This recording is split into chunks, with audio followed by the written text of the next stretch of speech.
Good morning guys! Og na sa tas Gym Green GSM Taxi bay. And today bay natin balita about Green GSM Taxi.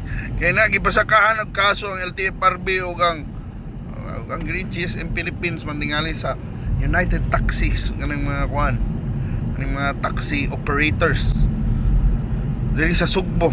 Og ang ilang abogado si Konsehal Ray Galon.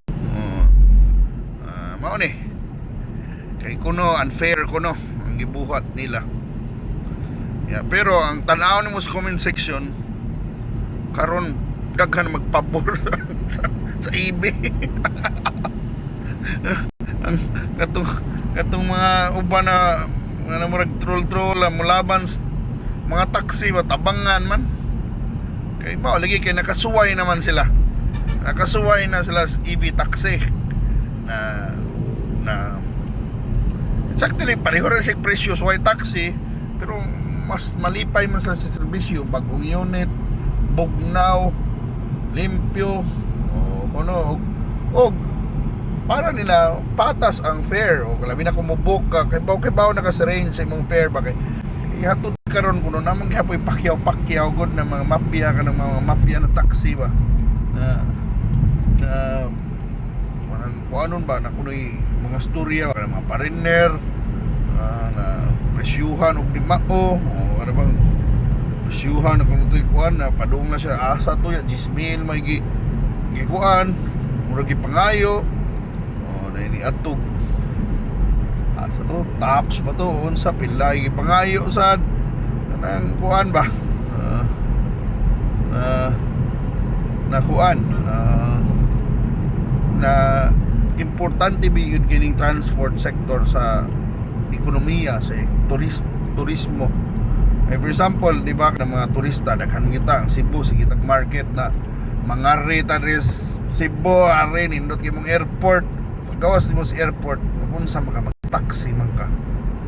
Nya kung ang taxi mga mafia mamunalay bati na kay experience ako ano sa puton sila oy mo magubay lang experience na mo gilad ka ba yari bitaw sila sa Pilipinas kay makabarato sila ya presyuhan man sa dollar di ba so mao nay kuan ana ba na mga reklamo mga reklamento sa mga hinaing na murag labi na ni si Attorney Gallo na tama siya sa gobyerno na siya dapat maghimo siya panukala about ana sad ba may problema sige mo kihang mga taxi driver kanang operator pero i-improve nila lang serbisyo kundi sad kung masakpan nilang mga tao ingnon na to masakpan ni mga tao nila magminapya ka na mag-contracting o naikarag yung kuan o tamper ang meter gikuan kaling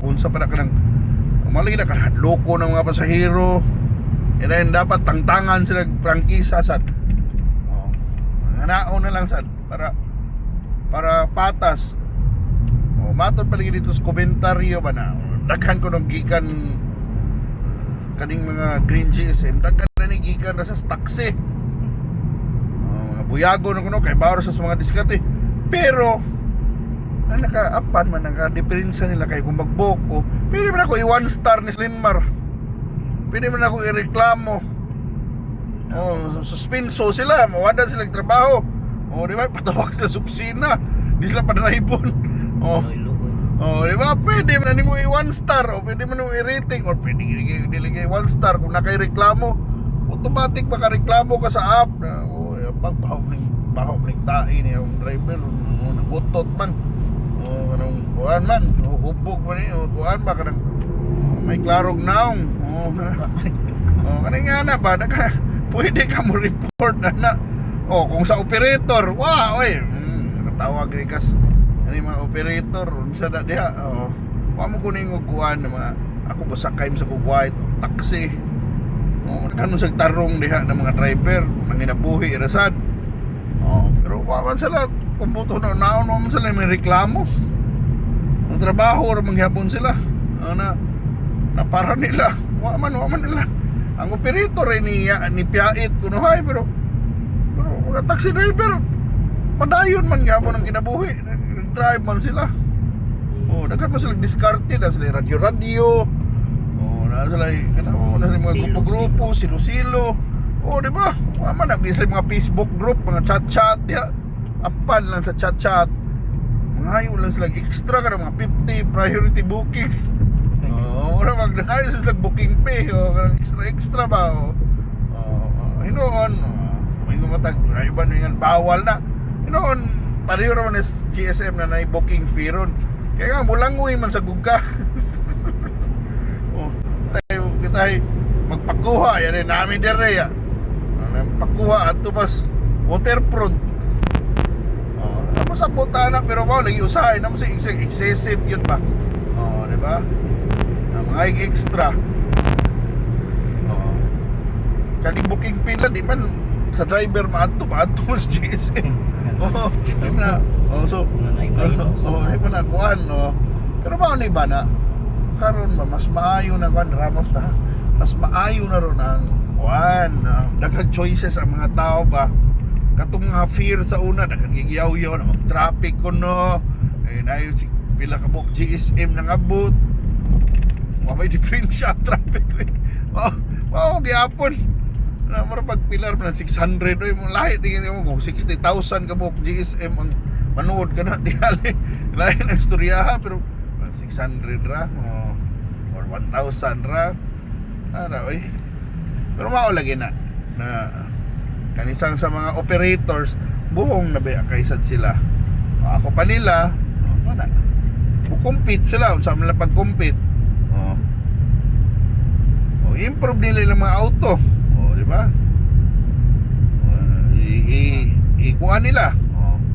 Nakalag palisiya na tarong lang humot kinang kuan man naging sila checklist. Okay. Mo na ikuan advantage lang yung GSM or kung ganahan sila sa dadi pagdugay ang driver nila ay na nang rintuon kuan na empleyado kuno na nila ilang mga driver be. Di ba? Magdugay gyud na. Sulduhan. Na-isweldo yan, napay commission. Karon bali man ang driver may magbayad sa tanan, manong ni sistema ron kuha na. Ila na ang tanan, ila na ang parts, ila na service. Ang ilang puhunan na sa operator auto ra. Diba, makasabot lagi ko na mo kihas lang kaya kapituhan nilang negosyo. Pero ba magyud na. There comes a time na better na moabot better technology, better mga kuan, better systems na that could be sana kaya mo guba sa mong negosyo or mo kana ba kung si tawag kana mo tayog. So naagi na mga new technologies they disruptors. So kung tawag na disruptor maabot magyud na di ta moabot ning pareho ko sa Nokia ligod kaysa una buhong kayo pag abot sa smartphones na touchscreen Samsung nga Apple wa man sila ni adjust kay paugat isa pareho ni mga operator paugat sila mo adjust or wa man sila ni kiha pero ang puntuhan na ba wa ka adjust wa ka kuan manarado gyud ka. Kuan gyud ka ba? Padong yung gas kuan. Kanang maalkansi gyud ka ba? Mapildi na gyud ka. So mao nang nga na man ginao para sa una ang PLDT dagan ginaglandline. Pagsuot sa cellphone. Ginang lagwire. Pwede na dadon-dadon ng cellphone. Pwede na dadon-dadon ng telepono sa kasa. Di ba? So madaot yun lang negosyo. Katong Kodak likon kitong Kodak sa una pakudak mo na mong tawag na pakudak. Di ba katong film ilang kuan negosyo film. Click kanang kuan ra kamera. Niabot ang digital.